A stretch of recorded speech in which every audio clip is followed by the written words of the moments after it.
Grade 8. This is the video for practice test.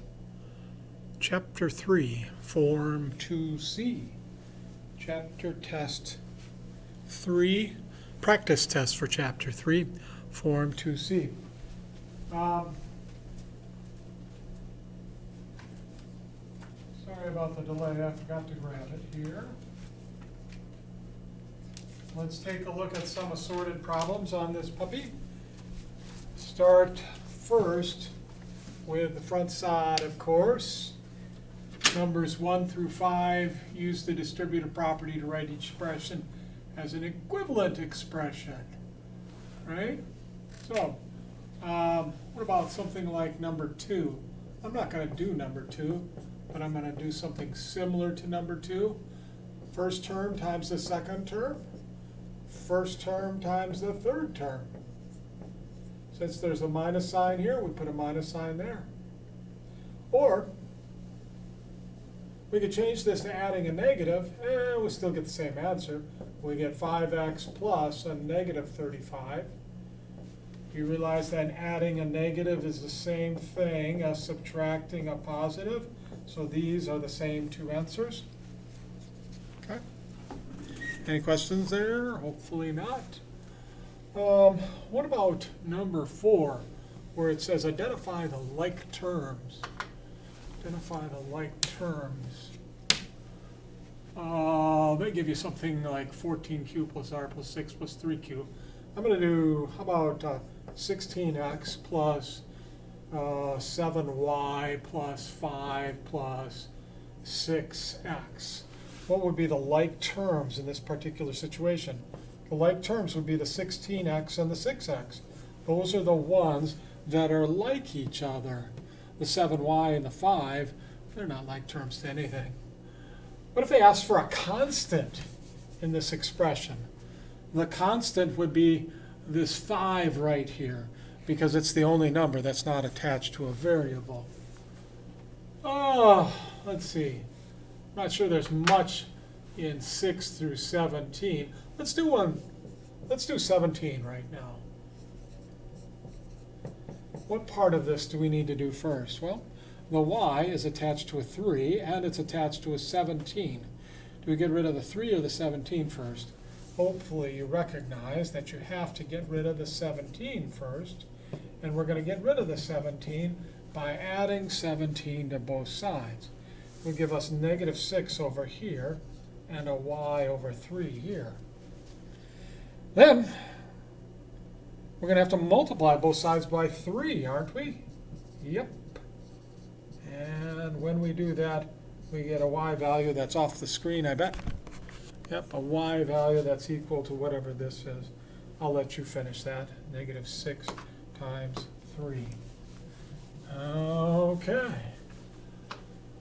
I don't know if any of this is really, hopefully, not that hard. Hopefully. Let's look at the backside. What if we had to simplify something like 18? I'm not going to do 18, but I'm going to write something similar. How about 4n plus 9 minus 2n plus 10? How would I do that? How would I simplify? Well, this is a like term to this. What's 4n minus 2n? 2n. What's a positive 9 plus 10? Positive 10. Positive 19. Another way to look at this is to say to yourself, wait a minute, this subtraction of 2n is the same thing as adding a negative 2n, isn't it? So 4 plus a negative 2 is 2n. 9 plus 10 is 19. Same answer. Same answer. What about 19? Here's one that's similar to 19. 10 times the quantity of c plus 5 minus, how about 6c? Right? First, I deal with the distributive property issue. 10c plus 50. Then I say to myself, hey, are there any like terms in this? Yeah, 10c and the 6c. 10c minus 6c would be 4c plus 50. About 20 through 23. If I said, how about 9 if I said 9 is 4 less than twice a number, how would I figure that out? 9 is 4 less than twice a number. Well, 9 is 4 less than, that would be minus 4, because we got to flip it, twice a number, right? 9 is 4 less than twice a number. I would add 4 to both sides. I divide both sides by 2, and I'd get an x value that's 6.5 in this particular case. How about number 22? How far does a train travel if it goes 90 miles per hour for 4 hours? Isn't that a distance equals rate times time problem? Yeah.